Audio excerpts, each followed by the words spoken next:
जी अस्सलाम वालेकुम स्टूडेंट्स। बेटा आज हमने एक नया पेपर मैंने आप लोगों से डिस्कस करना है, लेकिन ये पेपर थोड़ा सा पुराना है। 2016, ठीक है। 2016 का पेपर है, तो इसमें थोड़े से आपको डिफरेंट क्वेश्चंस मिलेंगे। और आपको पता है कि जो पिछले साल से पहले जो क्वेश्चन थे ना, 2022 से पहले जितने भी पेपर्स थे, उसमें आपको पेपर 1 में 30 एमसीक्यूज मिलेंगे और लास्ट 10 सेक्शन बी होता था। तो लिहाजा सेक्शन बी तो अब खत्म हो गया, तो हम सिर्फ फर्स्ट 30 एमसीक्यूज ही डिस्कस करेंगे, ठीक है। तो आ जाते हैं अब इस पेपर पर। क्वेश्चन नंबर 1 पर आ जाए जी। क्वेश्चन नंबर 1 क्या कह रहा है कि the diagram shows the Boltzmann distribution of energy in 1 mole of a gas. The gas can take part in a reaction with an activation energy or y-axis पर proportion of molecules with a given energy, x-axis पर molecule energy। आपको ये बात पता है। The area under this curve represents the total number of molecule। ये जो area है ये आपको number of molecules बता रहा है, ठीक है। अब which statement correctly describe the effect of increase in temperature। आप बेटा जब टेम्परेचर बढ़ाते हैं तो क्या होता है, देखें। जब आप टेम्परेचर बढ़ाते हैं तो ये होता है, जरा देखिएगा। ये अब आपकी एक्टिवेशन एनर्जी ये है। टेम्परेचर बढ़ाने से क्या हुआ कि जो हाइट ऑफ द कर्व है ना वो कम हो गई है और कर्व शिफ्ट हुई है टुवर्ड्स राइट हैंड साइड। और ये जो मैंने येलो कलर से बेटा एरिया मार्क किया है, now more molecules have energy greater than activation energy. तो which statement correctly describe the effect of increase in temperature. Peak P will be higher, नहीं भाई, हायर टेंपरेचर पर पीक पी जो है वो लोअर हो जाएगी। तो ये दोनों स्टेटमेंट्स गलत हैं। peak P will be lower and more molecules will have energy greater than activation energy। देखें ये जो येलो कलर का शेड्यूल किया है ये वो मॉलिक्यूल एक्टिवेशन एनर्जी से ज्यादा हो गई है। Question number 2, 4 electronic configuration are shown. उसमें से 3 कौन से हैं? सोडियम, क्लोरीन और वेनेडियम। सोडियम देखें फर्स्ट ग्रुप में है ना, तो इसके वैलेंस शेल में 1 इलेक्ट्रॉन होना चाहिए। ये सोडियम की इलेक्ट्रॉनिक कॉन्फ़िगरेशन है, ठीक है। अब क्लोरीन बेटा कौन से ग्रुप में है? क्लोरीन 7th ग्रुप में। आपको पता है ना हेलोजेंस, तो इसके वैलेंस शेल में 7 इलेक्ट्रॉन होने चाहिए। देखिए ये वैलेंस शेल है ना, थर्ड शेल, आखिरी शेल थर्ड शेल है ना, तो this is the valence shell. 3s2 and 3p5, 2 + 5 7 हो गए, तो ये क्लोरीन है। और आप इलेक्ट्रॉन भी काउंट कर सकते हैं, 17 इलेक्ट्रॉन है। अच्छा फिर आ जाता है वेनेडियम। वेनेडियम जो है स्कैंडियम, टाइटेनियम, वेनेडियम 23H। तो इसकी इलेक्ट्रॉनिक कॉन्फ़िगरेशन 23 इलेक्ट्रॉन होंगे, तो 3d3 4s2 ये बेटा वेनेडियम का है, ठीक है। 23 इलेक्ट्रॉन्स हैं। तो which electronic configuration belongs to an atom of another element. तो वो कौन सा होगा भाई? वो कौन सा होगा? वो आपके पास ऑप्शन डी है, जो कि अनदर एलिमेंट है। बेटा एक दो बच्चे मुझे मैसेज कर रहे हैं कि ऑर्गेनिक के कराएं। बेटा अभी सारे आप लोग करें, ठीक है। आप लोगों के ऑर्गेनिक के अलावा इनऑर्गेनिक कौन सा बहुत अच्छी है या फिजिकल केमिस्ट्री कौन सा बहुत अच्छी है, तो इसलिए सारे क्वेश्चंस ही डिस्कस करते जाएं। ऑर्गेनिक के टॉपिकल मैं आपको किसी और दिन करवा दूंगा, और कल की क्लास में मैं कुछ प्रैक्टिकल के क्वेश्चन बेटा डिस्कस कर लूंगा आप लोगों के साथ, ठीक है। प्रैक्टिकल के क्वेश्चंस कल भी क्लास होगी 10 o'clock, लेकिन इसमें मैं प्रैक्टिकल की कैलकुलेशन वगैरह आपसे थोड़ी डिस्कस करूंगा। अच्छा क्वेश्चन नंबर 3 पर आ जाए। Element X and Y are in the same group of the periodic table. The table shows the first 6 ionization energy of X and Y in kilojoules per mole. अब देखें X and Y same group में है बेटा। पहले तो group number इसका पता चलाते हैं ना, ग्रुप कौन सा है। आपको पता है ना ये जो बिग एनर्जी जंप होता है, यहां से आपको ग्रुप नंबर पता चलता है। X को जरा देखें कि X जो है इसका first ionisation energy 800, second electron निकालने के लिए 1600, थर्ड इलेक्ट्रॉन निकालने के लिए 2400, फोर्थ इलेक्ट्रॉन निकालने के लिए 4300, फिफ्थ इलेक्ट्रॉन रिमूव करने के लिए 54, सिक्स्थ के लिए 10,400। तो यहां बिग जंप आ रहा है जी, बिग जंप दोनों में, क्योंकि सेम ग्रुप में है तो इसका मतलब है कि ये फिफ्थ ग्रुप है जी। कौन सा ग्रुप है? Fifth group. फिफ्थ ग्रुप में कौन आता है? Nitrogen, phosphorus, arsenic, antimony and bismuth, ठीक है जी। अब वो आपसे ये कह रहा है,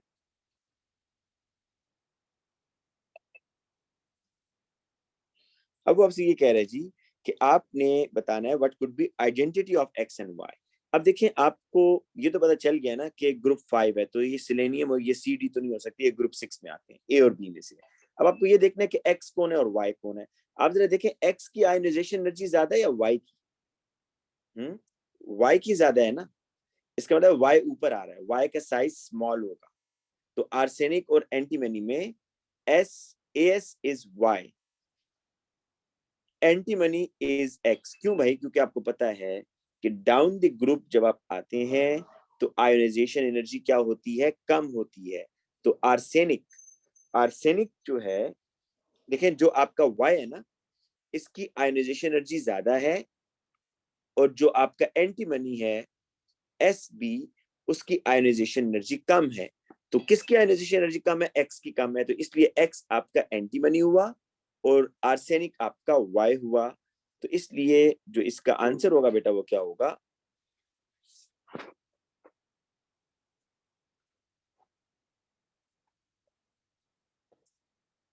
जी, तो एंटीमनी इज एक्स और आर्सेनिक इज वाई। ठीक है जी, A is the answer. Next question पर आ जाए। Question number 4। In China, the concentration of blood glucose is measured in millimole per liter। Millimole भाई, ठीक है, डबल एम में एक एम मिली का है, दूसरा मोल के साथ है। मिलीमोल पर लीटर कह रहे हैं चाइना में जो ग्लूकोज है वो इस यूनिट में मेजर किया जाता है। 1 लीटर में ग्लूकोज के कितने मिलीमोल आ रहे हैं? पाकिस्तान के अंदर जो ब्लड ग्लूकोज मेजर किया जाता है वो मिलीग्राम पर डेसीलीटर। डेसीलीटर, नीचे उसने बता दिया है कि लीटर और डेसीलीटर में क्या रिलेशन है। ठीक है जी, इधर मैं आपको बता देता हूँ कि 1 decilitre is equal to 10 cubic decimetre. ये पता है मुझे कैसे पता चला? यहां से उसने बताया हुआ कि 1 क्यूबिक डेसीमीटर, इसमें 0.1 जो है ना आपके डेसीलीटर आ रहे हैं। तो अगर आपने बेटा क्यूबिक डेसीमीटर को डेसीलीटर में कन्वर्ट करना है तो क्या करना होगा? डिवाइडेड बाय 10 करना होगा। ठीक है ना? तो ये आपकी क्यूबिक डेसीमीटर स्मॉलर यूनिट है और decilitre is the bigger unit. तो पहले ये चीज आपने समझनी है कि 1 decilitre is equal to 10 cubic decimetre. ठीक है, अब आ जाए क्वेश्चन के ऊपर। A blood glucose concentration of 18.5 millimole per liter indicates health problem. What is 18.5 millimole per liter to converted to milligram per deciliter? बेटा अभी तो मैंने इसमें कोई चीज समझाई नहीं। एक बच्चा क्वेश्चन कर रहा है सर ये समझ नहीं आई। बेटा मैंने तो एक्सप्लेन ही नहीं किया, अभी तो सिर्फ आपको ये यूनिट पता होना चाहिए बस, कि डेसीलीटर का मतलब होता है 10 क्यूबिक डेसीमीटर। ठीक है, यहां से आपकी ये समझ भी आ रही है ये कि 1 क्यूबिक डेसीमीटर से 0.1 में वो कैसे किया होगा? डिवाइडेड बाय 10 किया होगा ना। 1 डेसीमीटर क्यूब से 0.1 क्यूबिक डेसीमीटर में कैसे किया होगा? जब उसने डिवाइड बाय 10 किया है। ठीक है, मतलब आपके पास 1 क्यूबिक डेसीमीटर है तो इसमें कितने डेसीलीटर आएंगे? 0.1 डेसीलीटर आएंगे। डिवाइड बाय 10 करेंगे आप तो तब ये बनेगा डेसीलीटर। अब बेटा आज जरा क्वेश्चन के ऊपर, क्वेश्चन क्या करना चाह रहे हैं? क्वेश्चन कह रहा है कि 18.5 मिलीमोल पर लीटर को आप कन्वर्ट करें मिलीग्राम पर डेसीलीटर में। अब देखिए मिली और मिली दोनों साइड पर, इसको छोड़ दें। मिलीमोल और मिलीग्राम, तो मिली तो दोनों साइड पर आ रहे हैं ना, तो मिली को आप छोड़ दें। तो बेसिकली आपको मोल को ग्राम में कन्वर्ट करना है। पहला काम क्या करना है जी? मोल को ग्राम में कन्वर्ट करना है। कैसे करेंगे पता है आपको? ये फॉर्मूला है, number of moles is equal to mass in gram divided by mr। Moles कितने हैं जी? 18.5 है। mass in ग्राम में जाना है। mr ऑफ ग्लूकोज कितना होता है? 180 होता है। तो आप इसको कन्वर्ट कर दें, 18.5 times 180 is equal to mass आ जाएगा। नाम क्या आएगा जी? 3330। ये आपके पास अभी आ गया है मिलीग्राम्स, लेकिन ये पर लीटर में आ रहा है बेटा। अभी मैंने क्या किया बेटा, सिर्फ मैंने इस मोल को ना मैस में कन्वर्ट किया बस। तो मोल को मैस से कन्वर्ट कर दिया तो मिली मोल था वो ये मिलीग्राम में आ गया, ठीक है। अब आपको दूसरा काम क्या करना है कि ये जो 3330 मिलीग्राम पर लीटर है इसको कन्वर्ट करना है मिलीग्राम पर डेसीलीटर। तो जरा देखें कि क्यूबिक डेसीमीटर से लीटर का मतलब बेटा ये होता है ना 1 litre is equal to 1 cubic decimetre, ये बात ध्यान में रहे। तो लीटर या क्यूबिक डेसीमीटर एक ही बात है। अब इस क्यूबिक डेसीमीटर को डेसीलीटर में लेकर जाना है, एक स्मॉलर यूनिट है इसको बिगर यूनिट में लेकर जाना है तो डिवाइड बाय 10 होगा। तो इसको बेटा डिवाइड बाय 10 कर दो बस। लीटर से डेसीलीटर में जाना है, लीटर से किस में जाना है, डेसीलीटर में। आपको ये बात पता होनी चाहिए कि लीटर और डेसीमीटर एक ही होती है, एक ही चीज के दो नाम है, ठीक है। अब बेटा आप इसको डिवाइड बाय 10 करें। क्यों कर रहे हैं समझ आ रही है ना कि लीटर को डेसीलीटर में लेके जाना है या क्यूबिक डेसीमीटर को आपने डेसीलीटर में लेके जाना है। तो जब डिवाइड बाय 10 करेंगे तो आपके पास आ जाएगा 333। This is the answer. फिर समझ लें क्या किया जाए। कोई बच्चे को यहाँ पर जरूरत नहीं है कि आप मिलीग्राम को ग्राम में कन्वर्ट करें और फिर उसको दोबारा मिलीग्राम में, नहीं, ये जरूरत नहीं है। देखें मैंने आपसे कहा कि मिली मोल और मिलीग्राम ना, तो मिली दोनों साइड पर आ रहा है तो मिली को तो आप छोड़ दें। आपने पहला काम क्या करना है, मोल को ग्राम में कन्वर्ट करना है। वो तो हो जाएगा ना, मोल को ग्राम में कैसे कन्वर्ट करेंगे ये देखें। मोल को ग्राम में कन्वर्ट कर दिया। फिर क्या करना है, लीटर को डेसीलीटर में कन्वर्ट करना है। तो आपको ये पता होना चाहिए कि एक डेसीलीटर में 10 लीटर होते हैं। 1 decilitre is equal to 10 litre. 1 decilitre is equal to 10 litre. तो आपको लीटर को डेसीलीटर में जाना था, छोटी यूनिट से बड़ी यूनिट में जाना है तो आपने डिवाइड बाय 10 किया, ठीक है जी। उम्मीद है समझ आ गया होगा। नेक्स्ट क्वेश्चन पर आ जाए। अब नेक्स्ट क्वेश्चन ये है कि each of the 4 species in the question are isolated and gaseous. Which species is not planar? अब मैं आपको बताता हूँ प्लेनर क्या होते हैं। बड़ा प्लेनर वो मॉलिक्यूल होते हैं जिसमें sp2 हाइब्रिडाइजेशन हो, या प्लेनर वो मॉलिक्यूल होते हैं कि जिस मॉलिक्यूल में तमाम एटम्स एक ही प्लेन पर हो। अब अक्सर बच्चों को ये समझ नहीं आ रहा होगा कि तमाम एटम एक ही प्लेन पर आने का क्या मतलब है। मैं आपको समझाता हूँ। देखिए आपके पास ना एक टेबल है, सपोज एक प्लेन सरफेस है, ये टेबल है। आप उसके ऊपर ये BF3 का मॉलिक्यूल रखो ना, अगर BF3 ऐसे करके, फैन नहीं होता बेटा, सिर्फ फैन है। फैन को आप टेबल के ऊपर रखो तो फैन के तीन ब्लेड्स होते हैं ना उसके, जिसको आप पर बोलते हैं। जब आप उस फैन को किसी टेबल के ऊपर रखोगे तो जो उसके ब्लेड्स हैं या जो पर हैं, क्या वो टेबल के पैरेलल होंगे या परपेंडिकुलर होंगे? पैरेलल होंगे। परपेंडिकुलर तो नहीं हो रहे ना, तो आप कह सकते हैं वो प्लेनर है। BF3 भी ऐसी है भाई, फैन शेप है ना। आप इस BF3 को उठाकर किसी टेबल के ऊपर रखो ना, तो ये तीनों फ्लोरीन्स टेबल के पैरेलल होंगे, परपेंडिकुलर नहीं होंगे। तो ये प्लेनर मॉलिक्यूल है। या अगर आप ज्यादा अच्छे तरीके से समझना चाहते हैं, फिर हाइब्रिडाइजेशन बहुत यूजफुल है। अगर sp2 हाइब्रिडाइजेशन होगी तो प्लेनर मॉलिक्यूल होगा। आप BF3 में निकाल लें हाइब्रिडाइजेशन कौन सी है। कैसे निकालते हैं hybridisation? Number of attach atom. Boron के साथ अटैच एटम कितने हैं जी? 3 है। लोन पेयर बोरॉन के पास कितना है? बोरॉन के पास तो तीसरे ग्रुप में है, 3 तो इलेक्ट्रॉन होते हैं, तीनों बॉन्ड बना रहे हैं, नो लोन पेयर, ठीक है। लोन पेयर कोई नहीं है। और नंबर ऑफ अटैच एटम्स कितने हैं? 3 हैं। तो आंसर कितना आ रहा है? 3।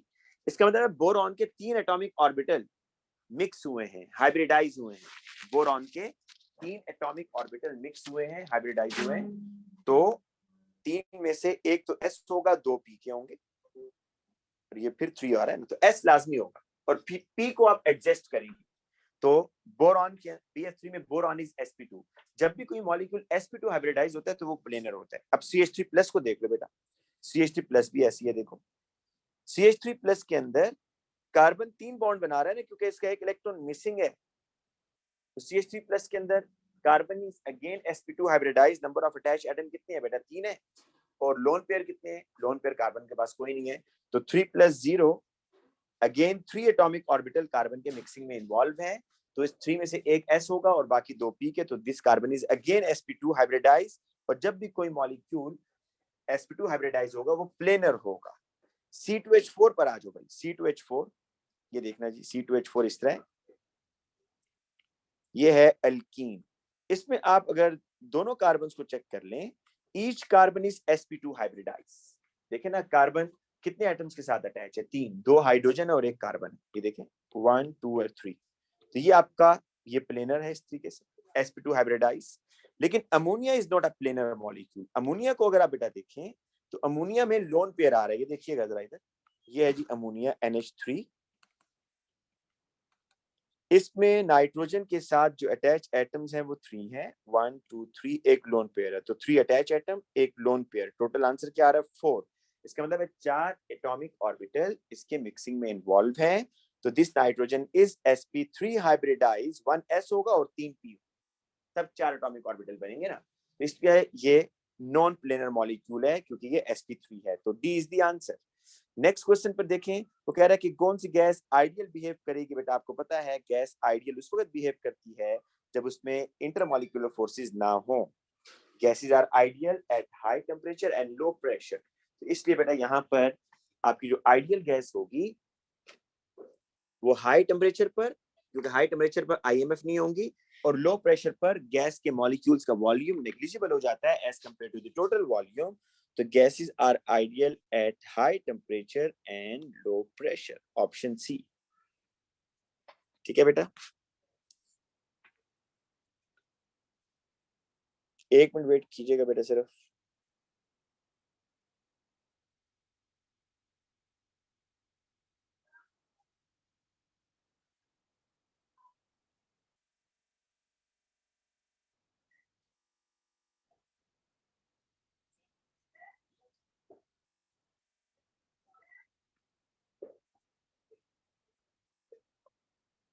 ठीक है जी।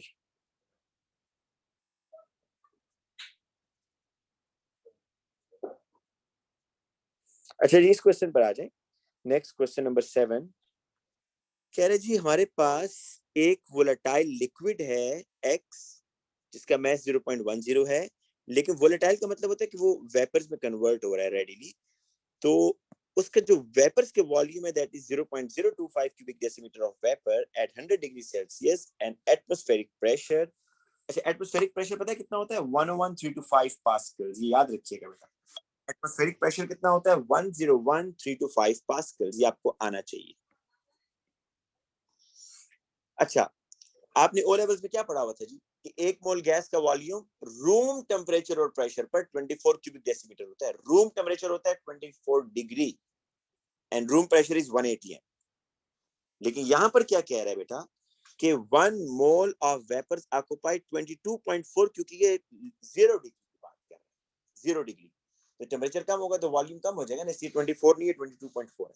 What is the relative molecular mass of x? तो आपको बेसिकली बेटा मॉलिक्यूलर मास निकालना है। तो मैं आपको इसमें ना एक थोड़ा सा लंबा मेथड है लेकिन वो बहुत आसान है।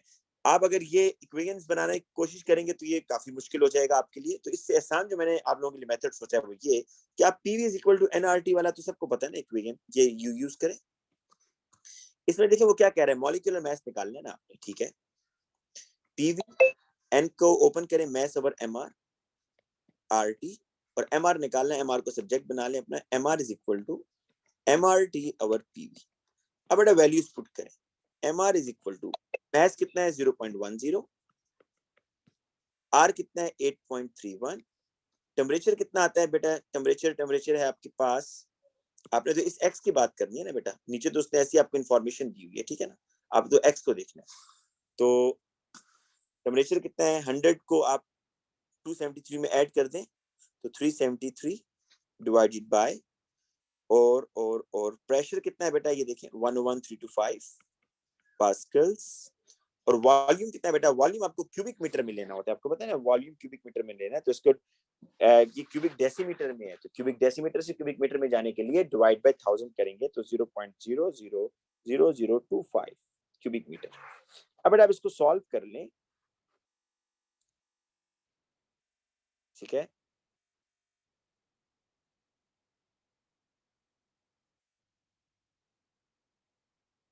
आपके पास आंसर जो आ रहा है बेटा वो 122.369 आ रहा है। चेक करेंगे आप लोग, ये आंसर आ रहा होगा, ये MR आ रहा है। आप पता है क्या करें, आप जल्दी से ABCD में से चेक कर लें खुद, शाबाश, कैलकुलेट करें कि किस में 122.369 आ रहा है, वो आपका आंसर होगा। तो ये एक आसान वे है, थोड़ा लंबा है लेकिन आसान वे है। जो दूसरा मेथड है जिससे आपने इक्वेशन बनानी होगी वो आपके लिए बहुत मुश्किल है, ठीक है, इसलिए मैं वो मेथड नहीं करवाता। पिछले साल मैं बच्चों को इसी मेथड से करवा देता हूँ, क्योंकि इसमें PV is equal to NRT equation आप बहुत दफा यूज भी कर चुके हैं, बस यूनिट कन्वर्जन आपको आनी चाहिए। अब आप देख रहे होंगे option D is the answer, क्योंकि जब आप ऑप्शन डी को सॉल्व करेंगे तो ये आंसर आ रहा है, चेक कर सकते हैं आप लोग, ठीक है जी। अब आ जाए नेक्स्ट क्वेश्चन पर।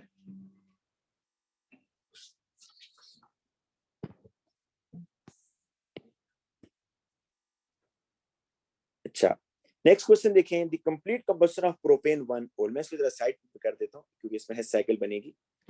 ये जी CH3 CH2 CH2OH O2 के साथ बर्न हो रहा है, तो 3 CO2 बन रहा है और 4 H2O बन रहा है। देखिए क्या क्या उसने दिया हुआ है, क्या दिया हुआ उसने आपको, फॉर्मेशन दी हुई है, फॉर्मेशन कार्बन हाइड्रोजन ऑक्सीजन।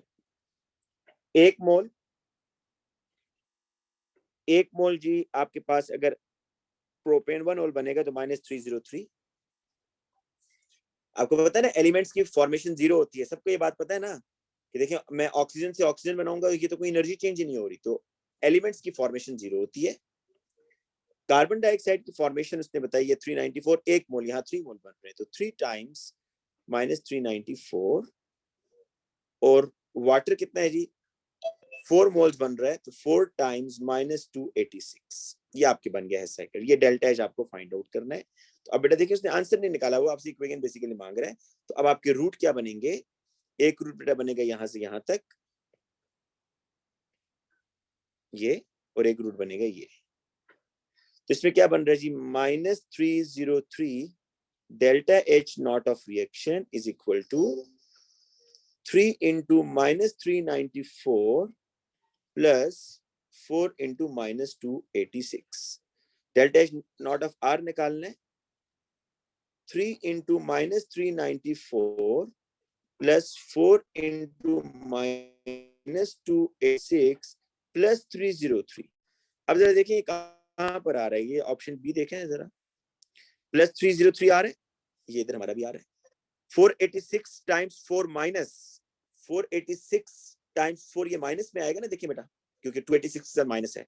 और फिर देखें 3 टाइम्स 394 माइनस में आ रहा है, 3 टाइम्स 394 ये हमारा भी माइनस में आ रहा है, तो इसलिए बी इज द आंसर, ठीक है जी।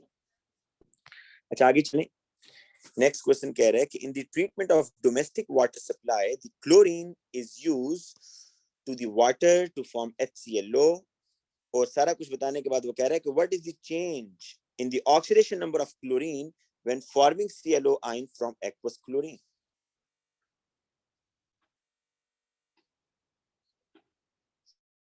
जी बेटा,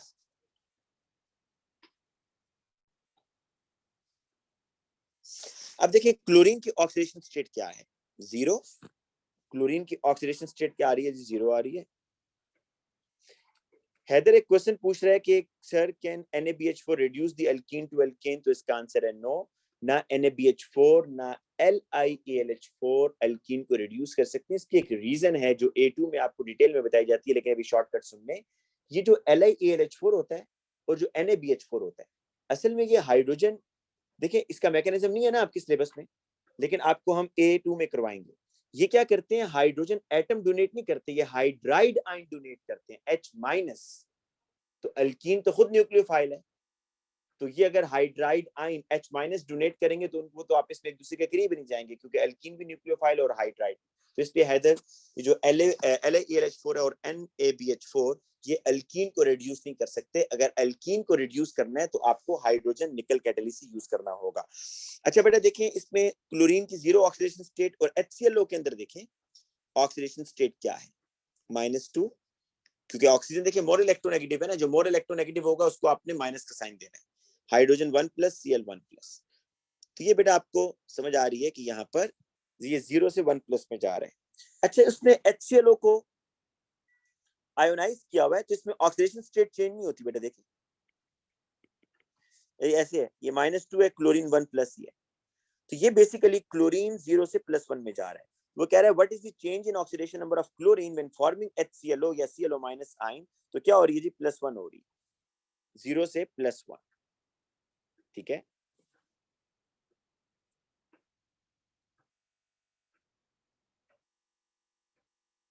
नेक्स्ट क्वेश्चन पर आते हैं बेटा।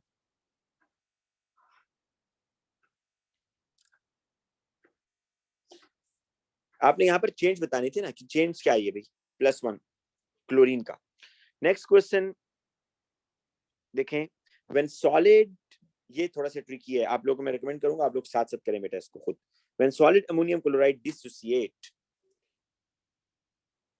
ये ऐसे जी कि ये अमोनियम क्लोराइड है, ये डिसोसिएट हो रहा है अमोनिया में और साथ में HCl में। अमोनिया सॉलिड है और ये gas.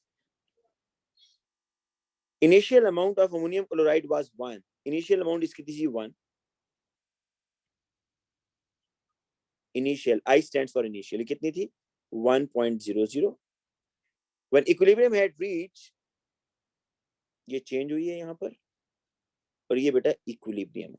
When equilibrium has achieved 0.3 moles, ammonium chloride कितना रह गया 0.3, तो यूज कितना हुआ भाई, यूज कितना हुआ 1 था स्टार्टिंग में, इक्विलिब्रियम पर आ गया 0.3, तो यूज हुआ 0.7। ठीक है, तो ये 0.7 यूज हुआ ना, तो इसका मतलब है अमोनिया 0.7 बना, HCl भी 0.7 बना। ये मोल्स हैं। कंसंट्रेशन पर कैसे आएंगे, वॉल्यूम से डिवाइड कर, वॉल्यूम कितना है 0.5, 0.3 बेटा इसको डिवाइड करेंगे आप लोग, 0.3 divided by 0.5, 0.7 divided by 0.5, 0.7 divided by 0.5, तो क्या आएगा, ये 0.6 आ जाएगा, ये 1.4 आ रहा है और ये भी 1.4 आ रहा है। अब देखिए सॉलिड्स को तो केसी के एक्सप्रेशन में नहीं डालते ना, इसको तो इग्नोर कर दें। अब आपके पास जो केसी बनेगा वही होगा जी, concentration of ammonia into concentration of HCl, क्योंकि अमोनियम क्लोराइड तो सॉलिड है, तो 1.4 मल्टीप्लाई बाय 1.4 करें, देखें क्या आंसर आ रहा है,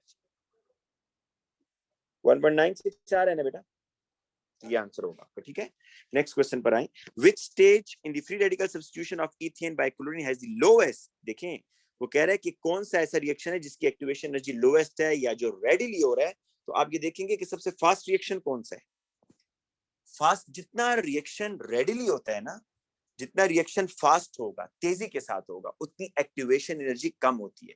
और अगर मैं ये कहूँ ना कि जी ये रिएक्शन बहुत स्लो हो रहा है, तो इसका आंसर क्या होता है कि इसकी activation energy is very high. तो आप देखें कौन सा रिएक्शन फास्ट होगा, डेफिनेटली जहां पर रिएक्टेंट्स रिएक्टिव होंगे। रिएक्टिव रिएक्टेंट्स कहां पर होते हैं जी, जहां फ्री रेडिकल्स होंगे। तो टर्मिनेशन, देखिए इनिशिएशन तो बहुत स्लो होता है, क्यों, इनिशिएशन में तो बॉन्ड ब्रेकिंग हो रही है ना, बॉन्ड ब्रेकिंग हो रही है, तो इनिशिएशन तो स्लो है। फर्स्ट वन इनिशिएशन था ए। अच्छा, दूसरा वाला बी बेटा स्लो है, क्योंकि एक इसमें फ्री रेडिकल है, दूसरा नॉर्मल मॉलिक्यूल है। लेकिन अगर आप डी को देखें तो ये बहुत रिएक्टिव है। बहुत रिएक्टिव होने की क्या रीजन है कि इसमें दोनों जो आपके स्पीशीज हैं वो क्या है, फ्री रेडिकल्स हैं। तो फ्री रेडिकल्स रेडिली रिएक्शन करते हैं, जिसकी वजह से इसकी एक्टिवेशन एनर्जी सबसे कम होगी। अब नेक्स्ट क्वेश्चन पर आए, sodium and sulphur react together to form the sodium sulphide, how do the atomic radius and ionic radius of sodium compare with those of sulphur. पहली बात तो बेटा देखें, sodium, magnesium, aluminium, silicon, phosphorus, sulphur, left to right atomic size क्या होता है, left to right atomic size decrease होता है। ठीक है, तो इसका मतलब ये हुआ कि sodium has bigger size than sulphur, sodium का साइज बिगर होगा सल्फर के मुकाबले में, सी और डी में से होगा। आयोनिक रेडियस की अगर आप बात करें तो सोडियम 1+ में जा रहा है, सल्फर 2- में जा रहा है। जरा इलेक्ट्रॉन प्रोटॉन देख लेते हैं, इसके पास 11 इसके पास बेटा होंगे अब 10 इलेक्ट्रॉन, राइट। अब सोडियम आयन के पास 10 इलेक्ट्रॉन होंगे और 11 प्रोटॉन है। सल्फाइड में देखें, इसके पास 18 इलेक्ट्रॉन और 16 प्रोटॉन्स। तो अब आप देखिए कि न्यूक्लियर पुल कहाँ, अच्छा पहली बात तो यहाँ न्यूक्लियर पुल को भी देखने की जरूरत नहीं है। अब तो सिंपल सी बात है, sodium ion has 2 shell, sulphide ion has 3 shell.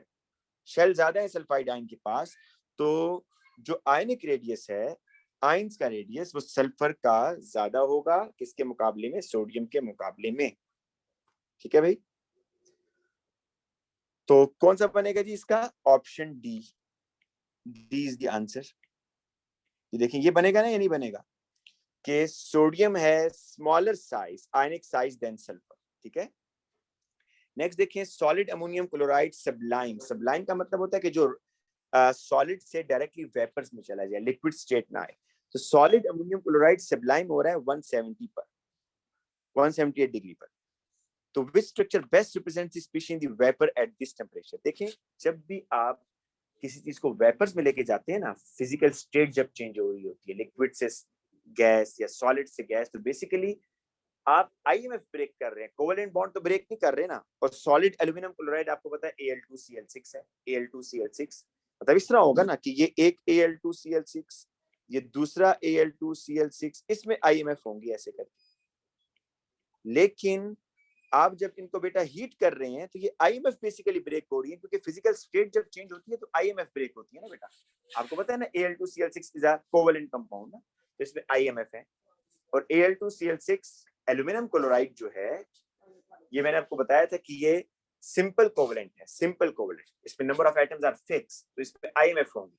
और आप जब इसको सब्लाइम कर रहे हैं तो आईएमएफ ब्रेक हो रही है। तो which structure represent the best species, बेटा बी गलत है, क्योंकि एल्यूमिनियम तो लोन पेयर डोनेट नहीं करता, सी भी नहीं है, ये भी नहीं है, इसमें option A is the correct answer. क्योंकि एल्यूमिनियम क्लोराइड जो है ना बेटा वो Al2Cl6 की फॉर्म में एग्जिस्ट करता है, इसलिए सी गलत है, ठीक है। और इसने ये जो डी बनाया हुआ है एल्यूमिनियम क्लोराइड को आयोनिक कंपाउंड बनाया हुआ है, जो कि गलत है। आपको मैंने बताया था ना बेटा ये जो क्लोराइड्स हैं, सेकंड पीरियड मैंने ग्रुप में जो बुक थी आपकी, क्या नाम है, पीटर कैन की, उसके मैंने पिक्चर सेंड की थी सब ग्रुप्स में, जिसमें उसने ये लिखा हुआ है कि जो क्लोराइड्स हैं पीरियड 3 के, sodium chloride and magnesium chloride, only these are the ionic. इसके बाद एल्यूमिनियम क्लोराइड, सिलिकॉन टेट्राक्लोराइड, ये सब कोवेलेंट है, इसलिए डी भी बेटा गलत होगा। नेक्स्ट क्वेश्चन पर आ जाए, क्वेश्चन नंबर 14। इसमें देखिए क्या करना है जी आपने, कह रहे जी कैल्शियम कार्बोनेट है, ये डिकम्पोज हो रहा है calcium oxide plus carbon dioxide. कितने मोल है इसके, 0.005। और गैस कितनी बन रही है, 100 क्यूबिक सेंटीमीटर। मतलब ये 0.005 है, तो कार्बन डाइऑक्साइड भी कितना होगा, 0.005 होगा, और उसका वॉल्यूम कितना कह रहा है, 100 क्यूबिक सेंटीमीटर, राइट। अच्छा अच्छा, ये जिसने कहा है ना कि ये हमने वॉल्यूम मेजर किया एट सर्टेन टेम्परेचर, उसने ये नहीं बताया कि रूम टेम्परेचर है, उसने कहा बस किसी भी टेम्परेचर पर ये इतने मोल कार्बन डाइऑक्साइड उसका इतना वॉल्यूम था। कह रहे हैं ना सेपरेट एक्सपेरिमेंट, आपने इतने ही मोल लिए लेकिन कैल्शियम नाइट्रेट के, CaNO3 whole twice, it gives calcium oxide, nitrogen dioxide and half mole of oxygen. इसके भी 0.005 मोल्स आपने लिए, ठीक है। अब जरा देखें, ये 1 मोल था और ये गैस भी 1 मोल बनी ना, 1 मोल कैल्शियम कार्बोनेट, गैस भी 1 मोल। लेकिन यहाँ पर कैल्शियम नाइट्रेट, अगर आप फिलहाल इक्वेशन को देखें, 1 मोल कैल्शियम नाइट्रेट और गैस के कितने मोल बन रहे हैं, गैस के पता है कितने मोल बन रहे हैं, 2.5 मोल्स। मैं भी इन वैल्यूज को नहीं देख रहा बेटा, मैं भी इक्वेशन वाली वैल्यूज को देख रहा। कितने मोल हैं जिसके 1 मोल, और टोटल गैसेस के मोल कितने बन रहे हैं, 2.5 मोल, क्योंकि 2 मोल आपके हैं नाइट्रोजन डाइऑक्साइड के और हाफ मोल है ऑक्सीजन का, तो टोटल कितने हो गए, 2.5 मोल हो गए ना, अकॉर्डिंग टू इक्वेशन, है ना। इसी तरह मैं यहाँ पर भी बेटा इसको जरा रब करता हूँ, यहाँ पर भी जरा देखें, कैल्शियम कार्बोनेट में 1 मोल कैल्शियम कार्बोनेट है और गैस के भी कितने मोल बन रहे हैं, 1 मोल। अभी मैंने सिर्फ इक्वेशन को बेटा मैं देख रहा हूँ, ठीक है ना। अब आ जाए इस पर, कैल्शियम कार्बोनेट तो उसने लिए 0.005, तो इसका वॉल्यूम कितना बना जी, इसके मोल भी इतने होंगे और वॉल्यूम कितना है, 100 क्यूबिक सेंटीमीटर के। अब आप जरा मुझे ये बताएं कि अगर 1 मोल कैल्शियम कार्बोनेट 1 मोल गैस बना रहा है तो उसका वॉल्यूम है 100। जितने मोल कैल्शियम कार्बोनेट है ना, उतने ही मोल कार्बन डाइऑक्साइड की, तो और उतने मोल कार्बन डाइऑक्साइड का वॉल्यूम 100 आ रहा है। कैल्शियम नाइट्रेट है 0.005, लेकिन यहाँ पर जो 1 मोल कैल्शियम नाइट्रेट है, क्या ये 1 मोल गैस बना रहे हैं या 2.5 टाइम्स ज्यादा बना रहे हैं, 2.5 टाइम्स ज्यादा बना रहे हैं। तो 100 का जरा 2.5 टाइम्स ज्यादा करें ना, 100 का 2.5 टाइम्स ज्यादा करें, शाबाश। 100 का 2.5 कितना होगा, 250। दोबारा सुने, जिनको नहीं समझ आया दोबारा सुने, जिनको नहीं समझ आया दोबारा सुने। दो चीजें थी, एक है कैल्शियम कार्बोनेट की इक्वेशन, इसमें कैल्शियम कार्बोनेट और कार्बन डाइऑक्साइड में मोलर रेशियो 1:1 है ना, और कैल्शियम कार्बोनेट के उसने मोल लिए थे 0.005, तो कार्बन डाइऑक्साइड के भी कितने होंगे 0.005, और उसका वॉल्यूम कितना 100 क्यूबिक सेंटीमीटर। आपको ये समझ आ गई है कि 0.005 अगर गैस के मोल बन रहे हैं तो उसका वॉल्यूम 100 होगा, ये बात ठीक है ना। अगर गैस 0.005 बन रही है तो उसका वॉल्यूम 100 होगा। चलिए अब जरा देखें, यहां पर कैल्शियम नाइट्रेट और नाइट्रोजन डाइऑक्साइड में मोलर रेशियो देखें। कैल्शियम नाइट्रेट 0.005 है तो NO2 तो उसका डबल हो रहा है बेटा, 1:2 है, तो ये 0.005 टाइम्स 2 करेंगे, और कैल्शियम नाइट्रेट और ऑक्सीजन में मोलर वॉल्यूम हाफ हो रहा है, तो ये 0.005 को डिवाइड बाय 2 करेंगे तो 0.0025। तो अब आप जरा बेटा इनको अगर ऐड कर दें ना तो आपको समझ आ जाएगी कि ये मोल 2.5 टाइम्स ज्यादा हो रहा है। ठीक है बेटा, ये बात मेरी समझ आ रही है या नहीं आ रही, कि मैंने 100 क्यूबिक सेंटीमीटर उसके इसको यूज किया है कि अगर 0.005 मोल गैस के बनते तो वॉल्यूम 100 होना था, लेकिन यहाँ पर 0.005 तो नहीं बने ना, यहाँ कितने बने जरा भी देखते हैं, मैं आपको एग्जैक्ट वैल्यू बताता हूँ। 2 टाइम्स 0.005 और 0.005 का हाफ, ठीक है जी। तो करते हैं इसको मल्टीप्लाई हम, ये आ रहा है जी 2 इंटू 0.005, ये आ रहा है बेटा 0.01, और ये बेटा आपके पास आ रहा है दूसरा वाला 0.005 डिवाइड बाय 2 0.0025। इनको ऐड कर दें बेटा दोनों को,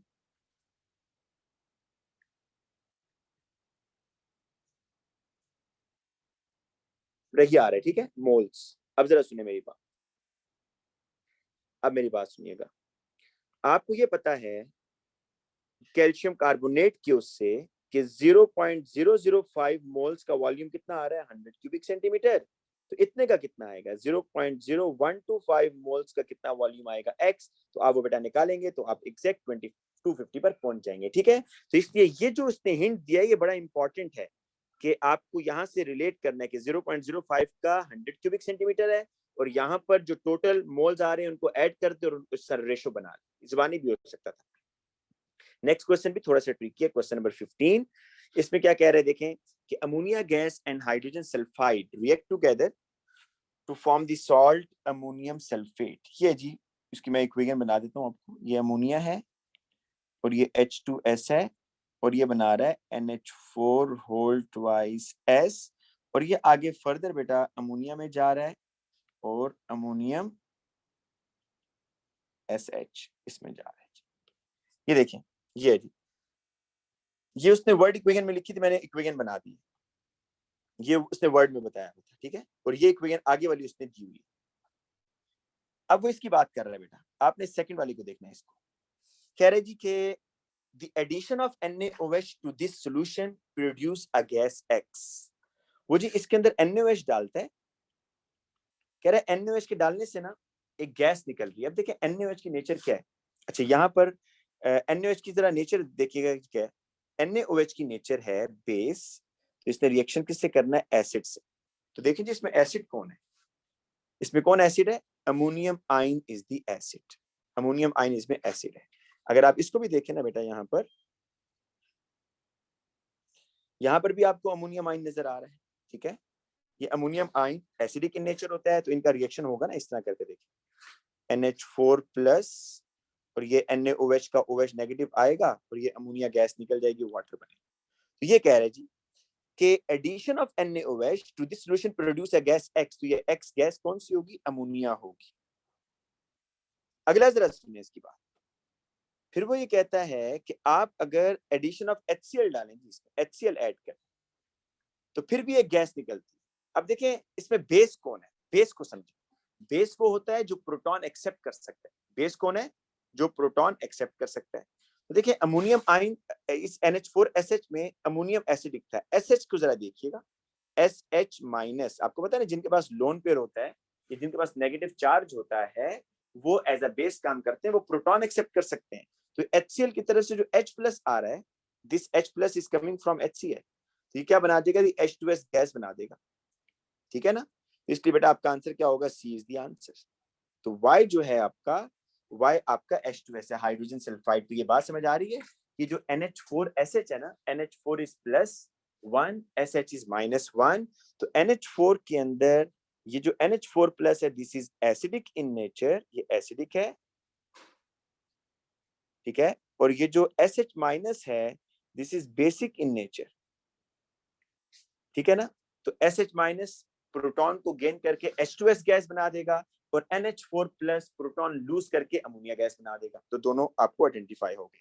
क्वेश्चन नंबर 16 पर आए। A solid T was placed in excess of the liquid U. A colorless gas was given off and a white precipitate was seen. The precipitate was not T. अब देखें, ये आपके पास एक लिक्विड है, ये liquid U है, और इसके अंदर आप T डाल रहे हैं जी, T सॉलिड, और कह रहे हैं कि गैस निकल रही है। तो पहले तो हम देखते हैं कौन सा नहीं हो सकता। बेटा बेरियम कार्बोनेट को वाटर में डालेंगे कुछ भी नहीं होगा, एक को तो निकाल देना।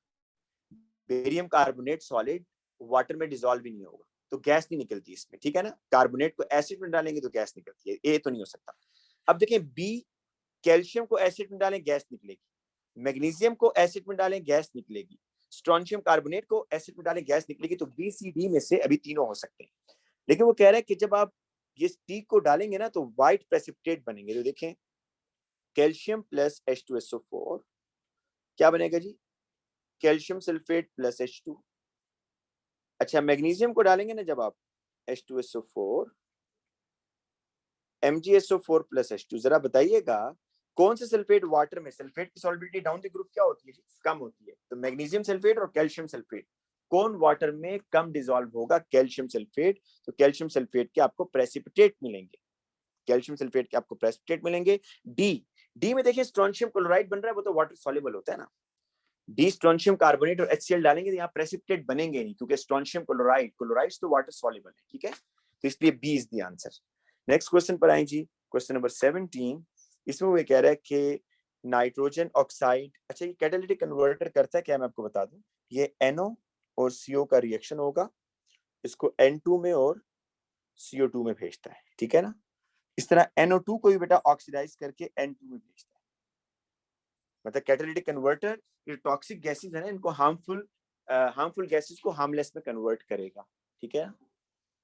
अब देखें, कह रहे हैं nitrogen oxide, nitrogen dioxide, carbon monoxide and unburned hydrocarbon are present in the exhaust gases of the internal combustion engine. When catalytic converter are used to remove this compound from exhaust gases, redox reaction occur. What happened to each compound in the catalytic converter? ये -2, ये +2 और ये 0, ये +2 से 0 में जा रहा है जी। ऑक्सीडेशन नंबर क्या हो रहा है जी, इसमें इलेक्ट्रॉन क्या किया है, ऑक्सीडेशन नंबर कम हो रहा है ना, तो इसमें क्या हो रही है, रिडक्शन हो रही है जी। क्या हो रही है इसमें, रिडक्शन, ठीक है। इसी तरह मेरा NO2 भी N2 में जाएगा, NO2 भी N2 में जाता है, तो ये -2 -4 +4 से 0 में जा रहा है, ये भी रिडक्शन हो रही है। जरा CO में देख लें, ये कार्बन मोनोऑक्साइड में कार्बन इज 2+, और कार्बन डाइऑक्साइड में देखें ये -2, ये -4 और ये +4, कार्बन भी +4 में जा रहा है, +2 से +4, तो इसमें ऑक्सीडेशन हो रही है। ये सी इज द आंसर बेटा। और जो अनबर्न्ड हाइड्रोकार्बन होते हैं ना, आपको पता है ना, जो अनबर्न्ड हाइड्रोकार्बन है ये ऑक्साइड ऑफ नाइट्रोजन से रिएक्शन करके फोटोकेमिकल स्मोक बनाते हैं। और आपको पता है वो कौन सा कंपाउंड है जो फोटोकेमिकल स्मोक बनाने में हेल्पफुल है, PAN, पर ऑक्सी एसिटाइल नाइट्रेट, ठीक है बेटा। तो अब आपने बेटा क्या करना है कि ऑप्शन सी की तरफ ही जाएंगे ना, और तो कोई ऑप्शन नहीं है। कि जो कैटालिटिक कन्वर्टर है, कैटालिटिक कन्वर्टर ये अनबर्न्ड हाइड्रोकार्बन को भी ऑक्सीडाइज करता है, कार्बन मोनोऑक्साइड को भी ऑक्सीडाइज करेगा और कार्बन डाइऑक्साइड में भेजेगा, और NO और NO2 को रिड्यूस करता है, इसमें से ऑक्सीजन को रिमूव करवाएगा, ठीक है। नेक्स्ट क्वेश्चन पर आए। An excess of chlorine is pass through 60 cubic centimetre of 0.1 mole NaOH। अच्छा मैं आपको पहले रिएक्शन लिख देता हूँ इसका, फिर आपको समझ आएगी बेटा। क्लोरीन का रिएक्शन कोल्ड डाइल्यूट के साथ भी लिखें और हॉट कंसंट्रेटेड के साथ भी लिखें।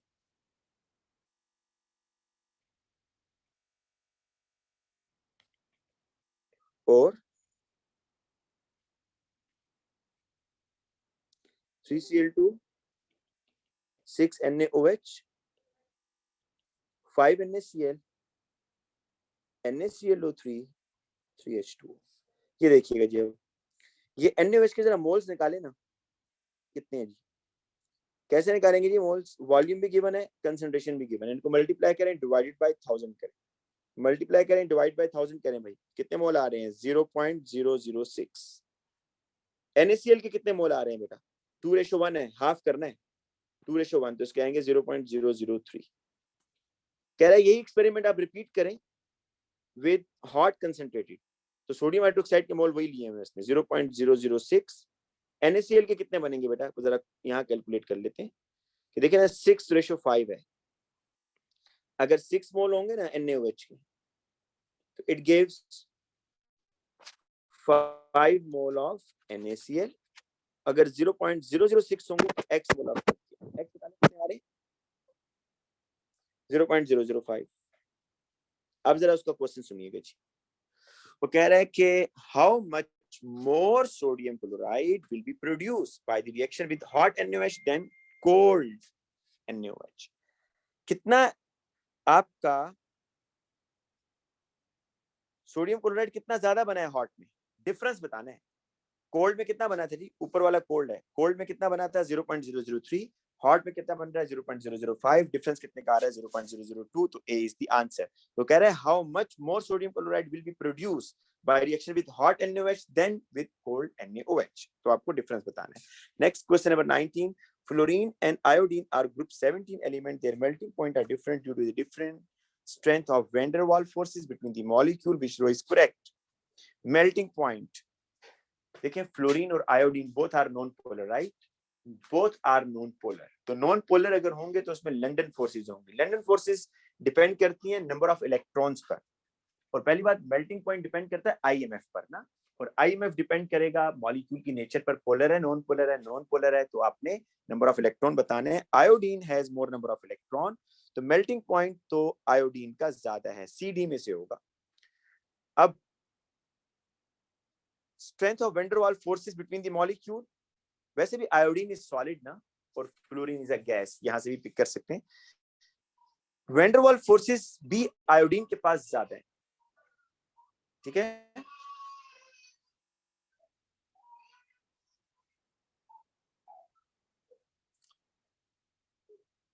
तो इसका आंसर हो जाएगा बेटा सी, क्योंकि fluorine has weaker van der Waals forces, इसका मतलब होता है लेस देन, ये लेस देन हो गया, ठीक है? अच्छा, क्वेश्चन नंबर 20 पर आ जाएंगे। अब ऑर्गेनिक के क्वेश्चन है, जरा जल्दी से इसको करते हैं। Chlorofluorocarbon damage the ozone layer by undergoing the reaction with the free radical mechanism. The first step in of this is initiation. Which equation is most likely to be initiation when chlorofluoromethane is involved in such a reaction?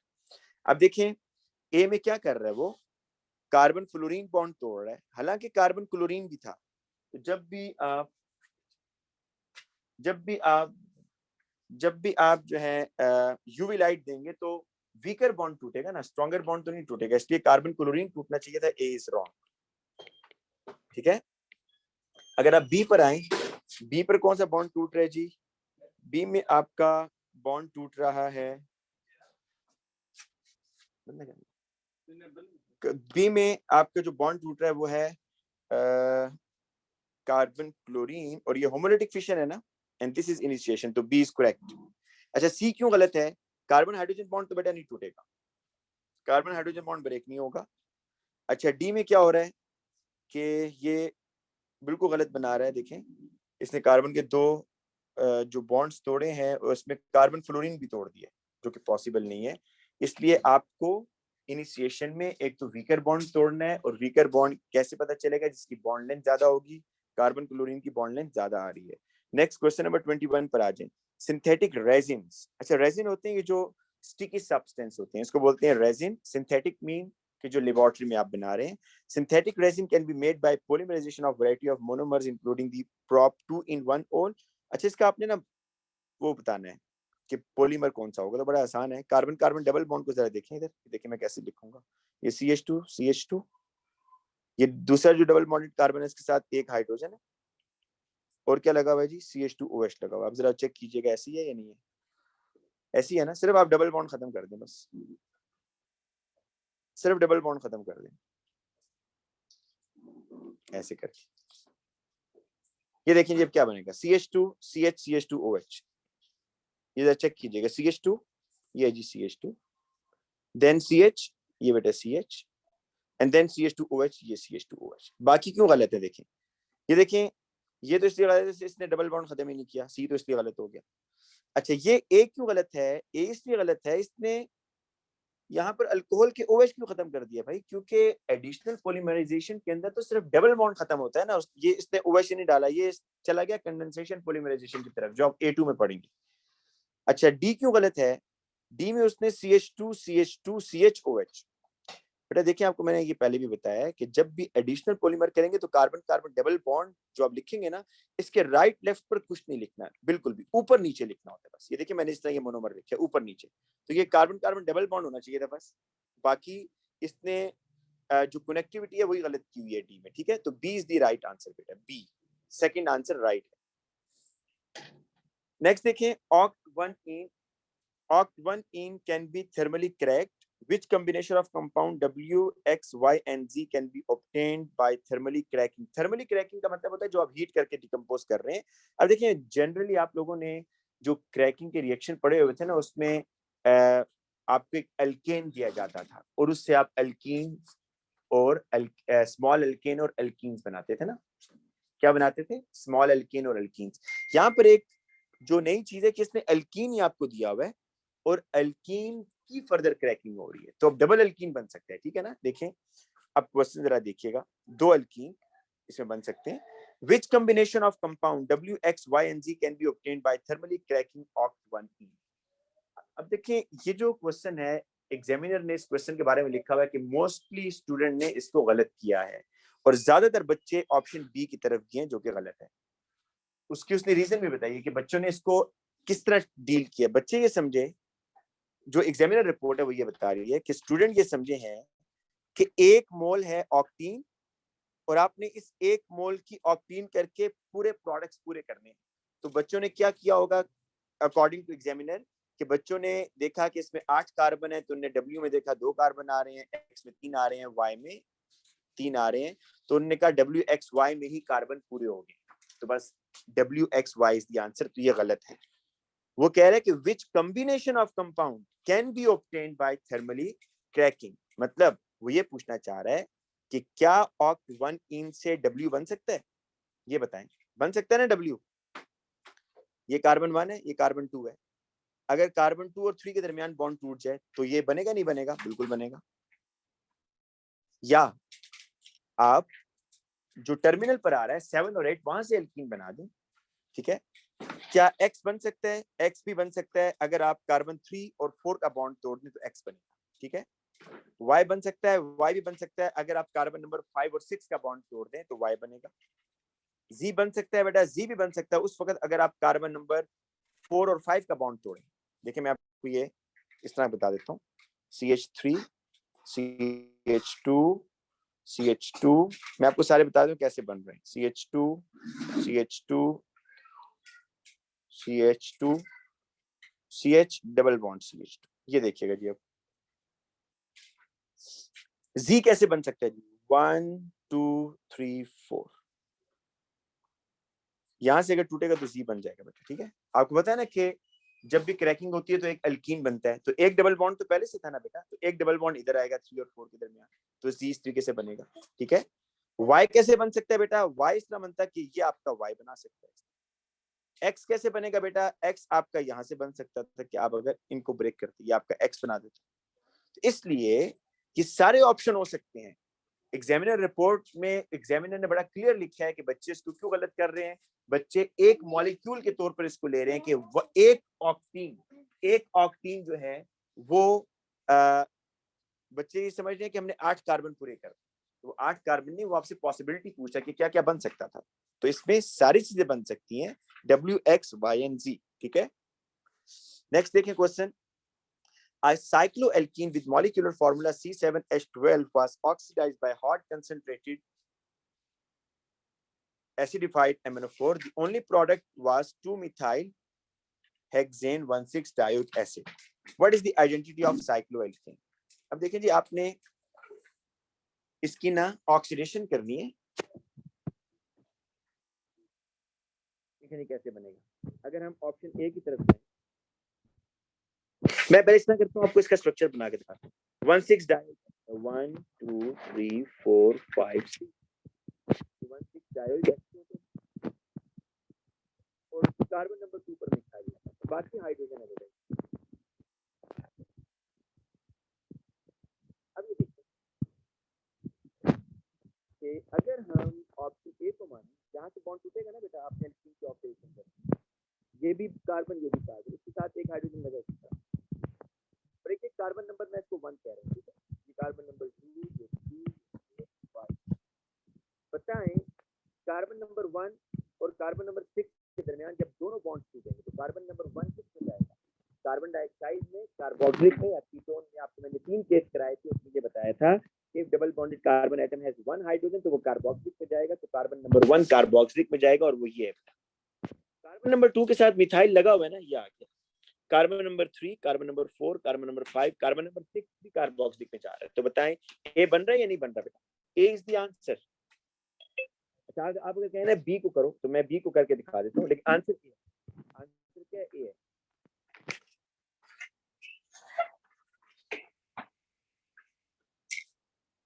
Answer इसमें क्या आ रहा है? ए आ रहा है, ठीक है। अब मैं आपको बी बताता हूँ कि बी क्यों रॉन्ग है, ताकि आपको जरा समझ आए। अगर आप बी को लें बेटा, बी इस तरह, यहाँ कार्बन है, यहाँ से आप बॉन्ड तोड़ेंगे, ठीक है। ये कार्बन नंबर 1, ये कार्बन 2, ये कार्बन 3, ये 4, ये 5, ये 6। जो कार्बन नंबर 1 है ये किस में जाएगा भाई? ये कीटोन में जाएगा, क्योंकि double bonded carbon carbon hydrogen, तो कार्बन नंबर 1 जो है ये कीटोन में जाएगा। देखिए ये बनेगा, ये CH2, ये कार्बन नंबर 2 हो गया, ये कार्बन नंबर 3 हो गया, ये कार्बन नंबर 4 हो गया, ये कार्बन नंबर 5 हो गया, कार्बन नंबर 6 कार्बोक्सिलिक में जाएगा। तो ये आपका बन गया। अगर आप बी को लेते हैं तो ये चीज बनेगी, ठीक है ना। इसलिए ए इज द आंसर। आपको ये 2 मिथाइल ही बता रहा है, ये 2 मिथाइल ही बता रहा है कि ये आपका A is the answer. Next question पर आए। क्वेश्चन नंबर 24 ये कह रहा है कि 1 क्लोरो, भाई अभी तो बताया ऑप्शन ए क्यों है। ये कौन सा बच्चा है जो ये पूछ रहा है अभी? बट अभी तो आपको बताया कि ऑप्शन ए क्यों है। देखें बेटा, ध्यान से करें, चलें।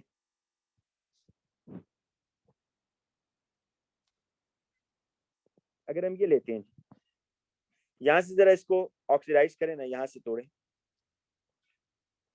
डबल बॉन्ड कार्बन के साथ एक एक हाइड्रोजन है, आप इसको नंबरिंग करते हैं अपनी आसान के लिए, 1 2 3 4 5 6।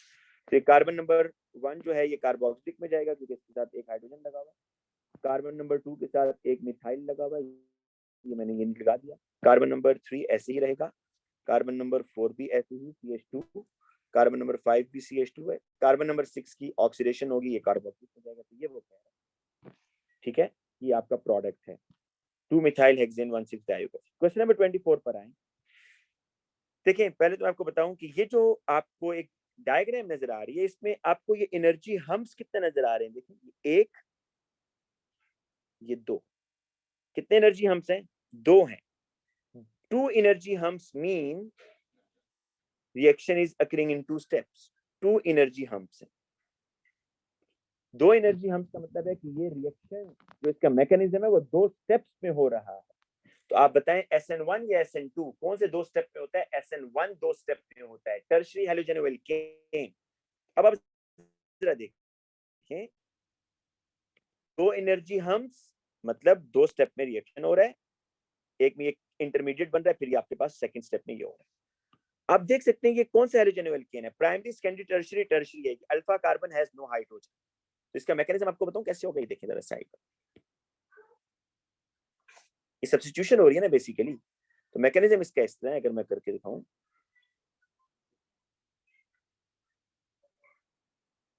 आपको याद है मैं कहता था कि आपने पोलर सॉल्वेंट लेना है जी, याद है ये बात? पोलर सॉल्वेंट, तो पोलर सॉल्वेंट क्या करते हैं जी, इसको आयोनाइज करेगा। ये नेगेटिव, ये कार्बन पॉजिटिव ना, तो ये आयोनाइज होगा और ये बॉन्ड टूट जाएगा, तो आपके पास ये चीज बनेगी।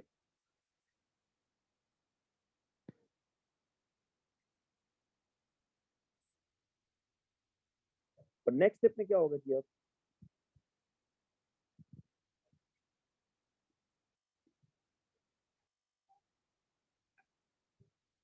कि OH नेगेटिव आएगा और ये इसके ऊपर अटैक करेगा और फिर ये आपका प्रोडक्ट बनेगा। तो आपका ये फर्स्ट स्टेप है बेटा, दिस इज फर्स्ट स्टेप जिसमें टर्शियरी कार्बोकेटाइन बन रहा है, this is stable and this is the second step बेटा। ठीक है, तो अब वो ये कह रहा है कि 1 carbon in 1 chloro 1 methyl cyclohexane is bonded to 3 other carbon atom but it is charged on this carbon at point Z। देखिए ना बेटा, पॉइंट Z ये आपका, ये Z है और यहाँ पर आपके पास टर्शियरी कार्बोकेटाइन बन रहा है। जब ये टर्शियरी कार्बोकेटाइन बन जाएगा, आप देखें कि एक्टिवेशन एनर्जी अगले की कम है ना, Z के बाद एक्टिवेशन एनर्जी भी कम हो रही है। क्यों? क्योंकि अब सिर्फ अट्रैक्शन हो रही है, रिएक्शन बड़ा रेडीली होगा। तो Z आपका basically formation of tertiary carbocation है। क्या है? टर्शियरी कार्बोकेटाइन की फॉर्मेशन हो रही है, फर्स्ट स्टेप। और सेकंड स्टेप नहीं होगा। तो क्या चार्ज आ रहा है जी? B प्लस चार्ज आ रहा है। ठीक है, नेक्स्ट क्वेश्चन देखें। Malic acid is found in apples, which reagent will react only with one of the OH group in malic acid. देखिए ये अल्कोहल का OH है,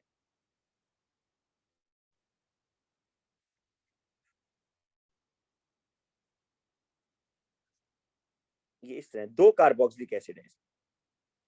ठीक है, आपको पता है कि अगर आपने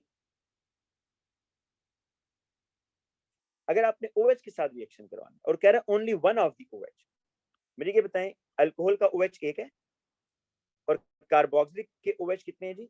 2 हैं। अगर मैं यहाँ पर अल्कोहल ले आता, क्या लेकर आता? Alcohol C2H5OH। तो इस अल्कोहल ने किसके साथ रिएक्शन करना था? इस अल्कोहल ने इस OH के साथ भी रिएक्शन करना था, इस OH के साथ। तो अगर मैं अल्कोहल के साथ रिएक्शन करता तो अल्कोहल ने एक OH के साथ रिएक्शन करना था या 2 के साथ? और डाइएस्टर बनाना था, 2 के साथ करना था। लेकिन वो कह रहे हैं कि which reagent will react only one of the OH group. तो अगर मैं एथेनोइक एसिड या कार्बोक्सिलिक ग्रुप लेकर आता हूँ, कार्बोक्सिलिक एसिड, बेटा कार्बोक्सिलिक एसिड किससे रिएक्शन करेगा? आपको पता है अल्कोहलिक OH, है ना? अल्कोहलिक OH के साथ रिएक्शन करेगा ना और एस्टर बनेगा। तो कह रहे हैं which reagent will react only one of the OH। अगर आप सोडियम लेंगे तो सोडियम दोनों की जगह दोनों के साथ रिएक्शन करेगा बेटा, इधर भी और इधर भी। सोडियम लेंगे तो दोनों के साथ रिएक्शन होगा, सोडियम हाइड्रोजन कार्बोनेट लेंगे फिर भी दोनों कार्बोक्सिलिक के OH के साथ रिएक्शन होगा, सोडियम हाइड्रोक्साइड लेंगे फिर भी दोनों कार्बोक्सिलिक के OH के साथ रिएक्शन होगा। तो आपको एथेनोइक एसिड लेना है in the presence of concentrated sulphuric acid, जो एस्टर बना देगा।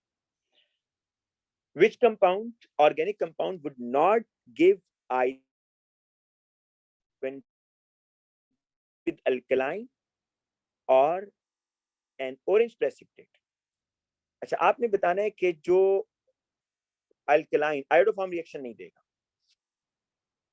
ठीक है, या फिर वो 2,4-DNPH के साथ भी रिएक्शन ना दे। अच्छा, अभी प्रोपेनल की बात करें ना बेटा, आगे ये प्रोपेनल, ये आयोडोफॉर्म तो नहीं देगा ना, क्योंकि इसमें CH3, ये 2,4-DNPH के साथ रिएक्शन करेगा, कार्बोनाइल इज प्रेजेंट। तो कह रहा है which compound would not give either a yellow precipitate और एन ऑरेंज प्रेसिपिटेट। तो बेटा ये does not react with iodine but option A प्रोपानल reacts with 2,4-DNPH, ये नहीं। प्रोपेन 1 ओल को दें, प्रोपेन 1 ओल CH3 CH2 CH2OH, बताएं जी क्या ये आयोडोफॉर्म के साथ रिएक्शन करेगा? आपको मैंने बताया था कि ओनली दोज प्राइमरी अल्कोहल में only ethanol gives iodoform, primary alcohol में सिर्फ एथेनॉल देता है। तो प्रोपेन 1 ओल ये तो नहीं देगा ना बेटा, प्रोपेन 1 ओल तो नहीं देगा ना, क्योंकि एथेनॉल मैंने आपको बताया हुआ है। ठीक है, तो इसलिए ये ना आयोडोफॉर्म देगा, 2,4-DNPH के साथ देगा, इसमें कार्बोनाइल भी नहीं है, तो ना ये 2,4-DNPH के साथ देगा, ना ये आयोडीन एक्वस अल्कलाइन के साथ देगा। तो बी इज द आंसर। सी को देखे ना, प्रोपेन 2 ओल है, तो बेटा आपको याद है वो अल्कोहल जिनमें CH3 CHOH हो वो भी आयोडोफॉर्म देते हैं, तो ये प्रोपेन 2 ओल विल गिव आयोडोफॉर्म, ये आयोडोफॉर्म देगा। ठीक है ना, और प्रोपानोन तो आयोडोफॉर्म भी देगा, तो 2,4-DNPH के साथ भी देगा, तो इसका आंसर है B, B is the answer बेटा। ठीक है भाई, नेक्स्ट क्वेश्चन पर आए। In which reaction is the organic compound oxidized? तो बड़ा आसान है, टॉलेंस रिएजेंट। आपको पता है Tollens reagent is a mild oxidizing agent, जो इस एल्डिहाइड को सॉल्ट ऑफ कार्बोक्सिलिक एसिड में भेजेगा। जो नीचे है बेटा ये तो रिडक्शन हो रही है, राइट, नीचे में क्या हो रही है, रिडक्शन। यहाँ पर जो हो रहा है ये बेटा आपका डिहाइड्रेशन भी नहीं हो रही, यहाँ पर ये कुछ रिएक्शन नहीं हो रहा। और डी में देखें, डी में क्या होगा आपके साथ, हाँ ये एस्टर की हाइड्रोलिसिस हो रही है, ठीक है। डी में क्या हो रही है, एस्टर की हाइड्रोलिसिस। तो इसलिए option A is the oxidation reaction जिसमें टॉलरेंस रिएजेंट एल्डिहाइड को ऑक्सीडाइज कर रहा है। तो ए इज द आंसर बेटा। क्वेश्चन नंबर 28 पर आ जाइए। How many of the following compound produce a carboxylic acid. बेटा इसकी अगर ऑक्सीडेशन होगी एल्डिहाइड की तो क्या कार्बोक्सिलिक एसिड बनेगा, नहीं बनेगा, बिल्कुल बनेगा। अच्छा कीटोन की ऑक्सीडेशन नहीं होती बेटा, ये प्राइमरी अल्कोहल है ना, प्रोपान प्रोपेन वनोल, और हीट अंडर रिफ्लक्स है बेटा, तो इसकी भी तो ऑक्सीडेशन होती है, पहले propanal and then propanoic acid में जाएगा, तो ये भी प्रोपानोइक एसिड में जा रहा है। और बेटा ये आपका कीटोन में जाएगा, जब आप इसकी ऑक्सीडेशन करोगे ना तो ये कीटोन में जाएगा, देखो ऐसे करके। तो ये सिर्फ दो हैं। How many of the following compound produce carboxylic acid, तो दो, B is the answer, right. हाँ अगला क्वेश्चन देखें, ट्रिकी है थोड़ा सा। How many isomeric esters including the structural isomer and stereoisomer can be made with molecular formula C5H10O2 if methanoic acid is one of the reactant। देखिए वो कह रहा है कि आपके पास एक एस्टर C5H10O और इसमें जो एसिड है वो मेथनोइक है, वो चेंज नहीं होगा। तो इसका रिएक्शन किससे होगा, यानी बात है अल्कोहल से होगा ना। तो बेटा एक कार्बन तो आपने यूज कर लिया, टोटल 5 कार्बन है, एक यूज कर लिया, तो अल्कोहल में कितने कार्बन होने चाहिए, 4। तो एक तो बेटा आप प्रोपेन वनोल ले लो, एक क्या ले लो, प्रोपेन वनोल। देखो ऐसे नहीं होगा, क्या बनेगा, sorry H C double bond O oxygen CH2 CH2 CH2 and CH3, एक तो ये बन गया। अच्छा मेथनोइक एसिड चेंज नहीं करना, लेकिन अल्कोहल तो बेटा कुछ कुछ भी आप ले सकते हैं ना। अब देखिए वो कह रहे हैं how many isomeric asters including structural and stereo isomer can be made with molecular formula C5H10O2 if methanoic acid is one of the two reactant used। Methanoic acid ऐसे ही रहेगा, आप इसको चेंज करते रहो इसकी। अब मैंने प्राइमरी लिया था ना, मैं सेकेंडरी लेता हूं बेटा, OH CH3 CH2 CH2 and CH3, ठीक है।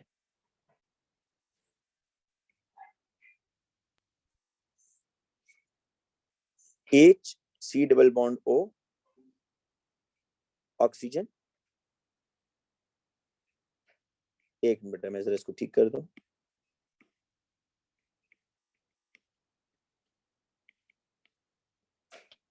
ठीक है,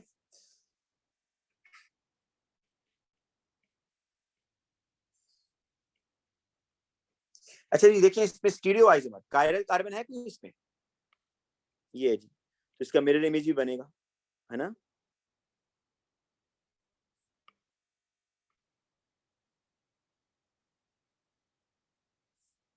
इसका मिरर इमेज ही बनेगा।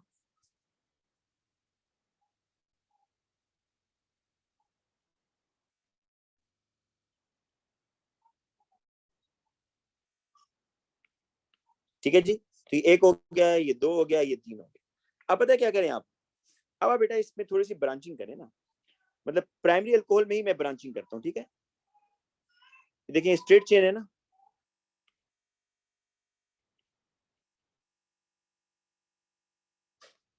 इसमें ब्रांचिंग कर दें भाई।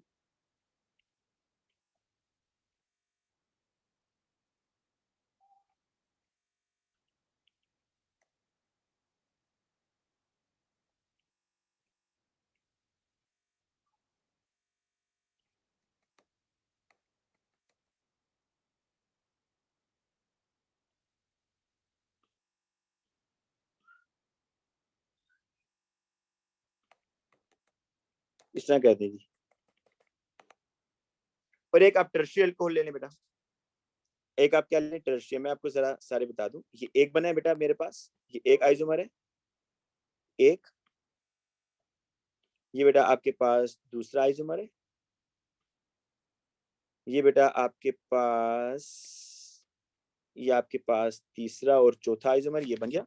पांचवा आइसोमर आप टर्शियल अल्कोहल लेना बेटा,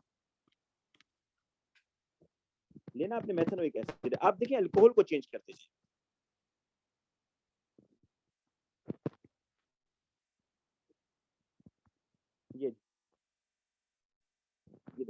अब आपके पास ये एक नया आइसोमर बन गया, ठीक है। तो ये आपके पास बेटा 5 आइसोमर आ रहे हैं, तो 5 इज द आंसर, ठीक है जी। लास्ट क्वेश्चन करते हैं, बस फिर खत्म करेंगे क्लास को। Compound x has an unbranch carbon chain और इसकी pH 3 है, तो ये कार्बोक्सिलिक एसिड होगा। तो 4 कार्बन का जरा कार्बोक्सिलिक एसिड बनाएं, unbranch CH3 CH2 C double bond OH। और बेटा एक है कंपाउंड Y जो सेकेंडरी अल्कोहल है, तो सेकेंडरी अल्कोहल कैसे होगा बेटा, आपको पता है अल्फा कार्बन के साथ एक हाइड्रोजन, तो ये होगा बेटा। और यहां से आप इसका एस्टर बना दें, तो आपने बताना है एस्टर कौन सा बनेगा। ये देखिए ऐसे oxygen CH3 and CH3। But अब आपने बताना है जी कौन सा इसमें आंसर होगा। CH3, सॉरी इसमें कार्बन में जरा और बढ़ा दूं, ऐसे CH3 CH2 ये बेटा बी बन रहा है जी। अब चेक करें जरा, ठीक है। देखिए इस CH के साथ 2 मिथाइल लगे हुए ना, तो ये इसने 2 मिथाइल लगाए। ये बेटा आपका जो है ना, इसके बाद देखिए जो सेक्शन बी है वो तो करने की जरूरत नहीं है, ठीक है। आप कोशिश करें कि सेक्शन बी पर ज्यादा टाइम ना लगाएं, ठीक है जी।